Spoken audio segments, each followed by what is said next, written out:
Oh na na na, oh na na na, Jesus oh na na na, ka na na na na na na na, na na na na na, yellow, Farawamanda.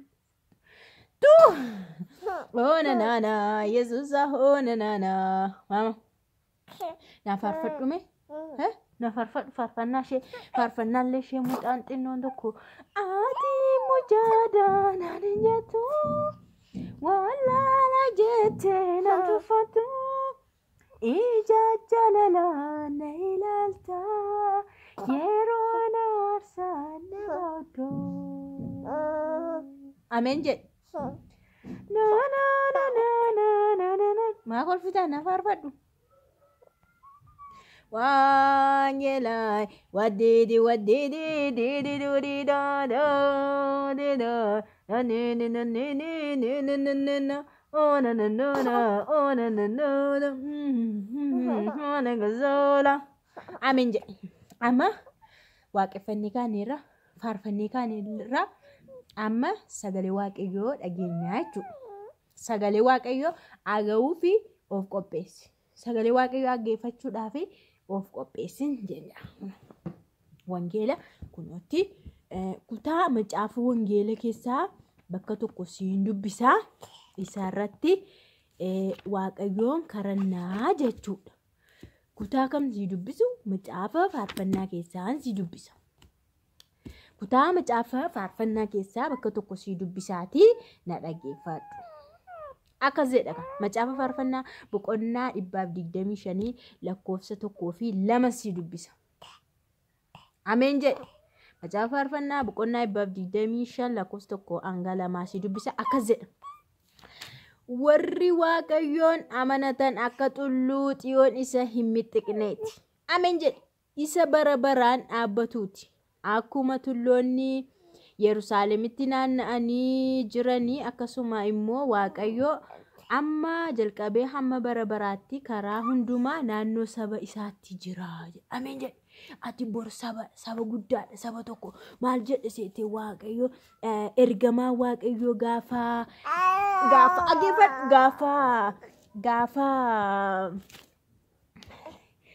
gaafa hojjettuun Saaraa suni jechuudha. Hojjettuun Saaraa maqaan ishee eenyudha? Gaafa isheen mana Abrahaam keessaa ari'amtee Abrahaam goodaatti ishee galtee Ismaa'eel goodaadhaa boo'u sana mucaa iyya isaa dhageera isa saba guddaan godhaa jedhe. Saba nama tokkotu saba ta'a. Ati bor sabadha. Kanaaf dhaqiitii fuudhi mucaa sana achii fuudhi. Ani immoo saba tokko nan godha inni saba tokkodha jedhe. Kanaaf maal jedhe sagaleen kun asirraati. Akkuma tulloonni Yerusaalemitti naanna'anii jiran waaqayyo saba isaatti naanna'ee jira jedha. Ameen jedhe. Ati mucaadha naan hin jettu wallaala jettee nan tuffatu ija jaalalaa na ilaalta yeroo na aarsan na baatto. Ameen jedhi kanaan. Ameen jetteetta. Kanaafuu waaqayyo maal ni beekta?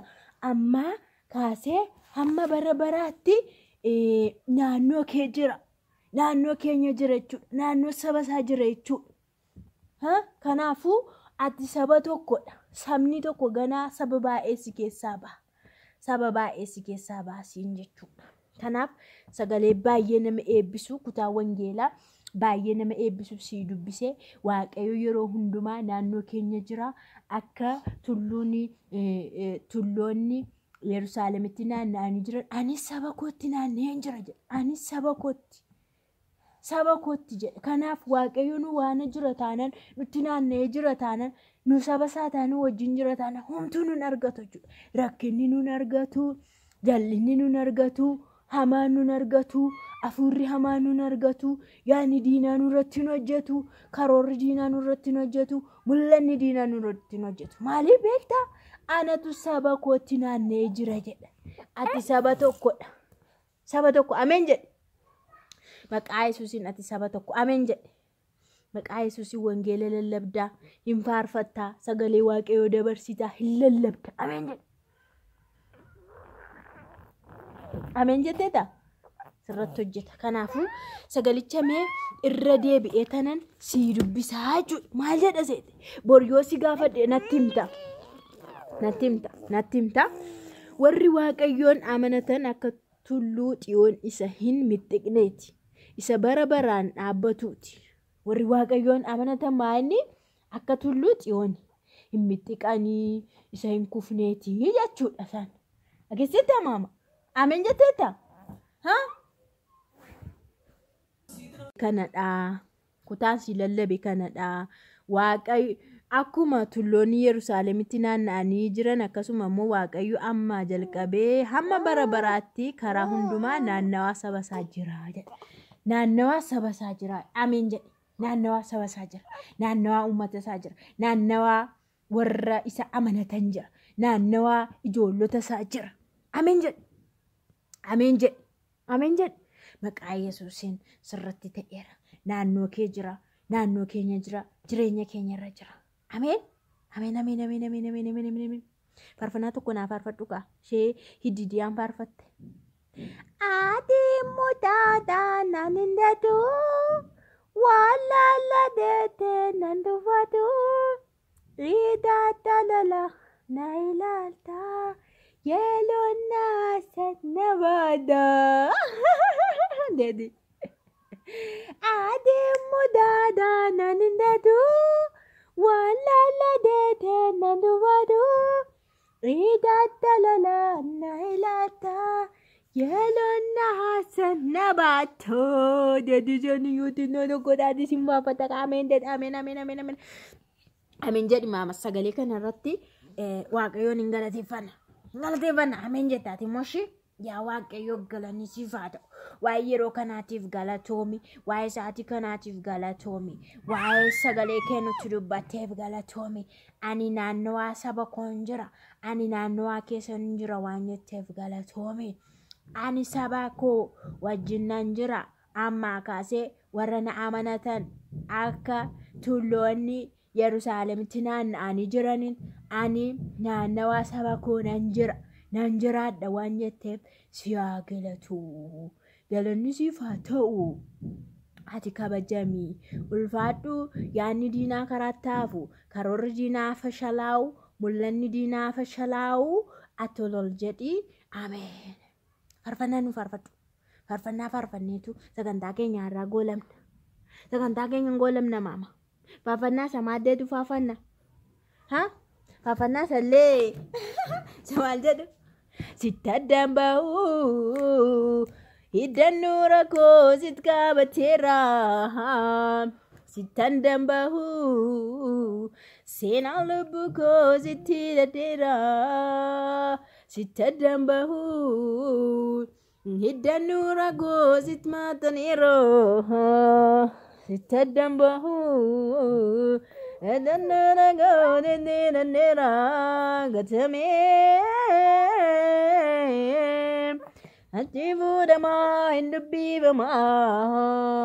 Nama gatama Waaqayyo waama.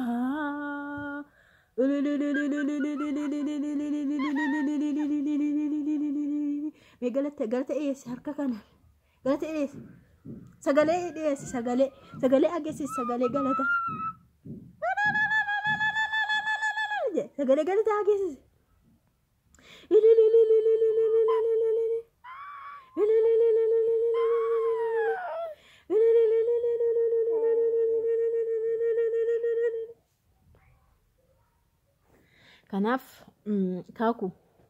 Kanaafuu lallaba keenyarraa xumurreerraa faarfannaa keenyarraa xumurreerraa sagantaa keenyarraa goolamneerraa bor garuu bor jechuudha. Bor wangeela kan lallabu sidhaa kan faarfatu sidha.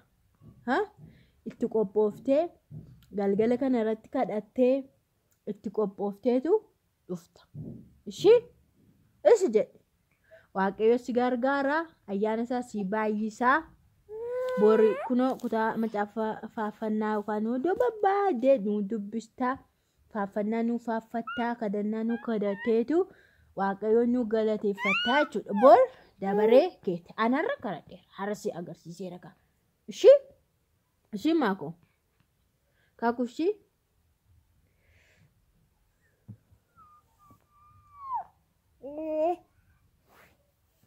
Weme wanti waaqayyoon dhibu jiraare jiru jiraare jiru jiraare. Wanti waaqayyoon dhibu jiraare jiru. Maaliin gammadaa ta'u? Sagalichuma gammachuu qaba. Sagalichuma taara galfii qaba. Sagalichuma nama boqochiisa. Kanaaf gammaddii hinaasofti. Sagantaa keenya xumurreerra. Galanni waaqayyoodhaaf haa ta'u nagaan gara mana keessaniitti galuu dandeessu eebbifaman.